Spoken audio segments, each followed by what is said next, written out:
Barchaga salom do'stlar. Sizlarмен sport channel'lari videoni basamas burun arnaga kelib, videoga like bosuvni unutmangizlar. Canelo Benavides'ning kelesi qarshilasi belgili bo'ldi. Super o'rta salmoqda alemning burungi chempioni amerikalik David Benavides sharchi alanga 2023-yilning qantarida qayta o'raladi. Biroq bu yo'lda miqti qarshilasga qarshi emas deb yozadi tanimali bokschi Şolusu Mike Coppenger'дің ақпараты бойынша екінші орта салмақта WBS ұйымының вaqtincha чемпиондық белбеуі бар.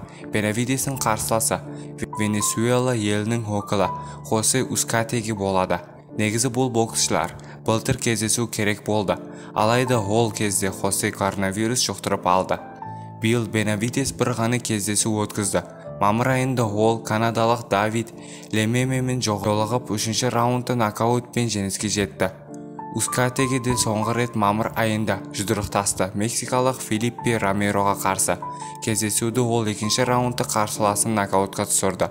Айта кетейік, Benavides негізі супер орта салмақта әлемнің абсолют чемпионы Саул Канело Альварес кездесу өткізгісі келіп жүр, бірақ бұл айқасқа Альварес келіспей жүр. Нью-Йорктегі қазақ боксшысы полиция отбасын көрсетті. Нью-Йоркте полиция қызметінде жүрген Қазақстаннан шыққан боксшысы Димаш Ниязов әлеуметтік желіде отбасын көрсетті деп жазады. Боксшысы Instagram парақшасында Хэллоуин мерекесі отбасымен тойлап жүргені көрсетті. Менің 2 асқабағым деп жазады Ниязов. Келіншегінің есімі Дженнифер.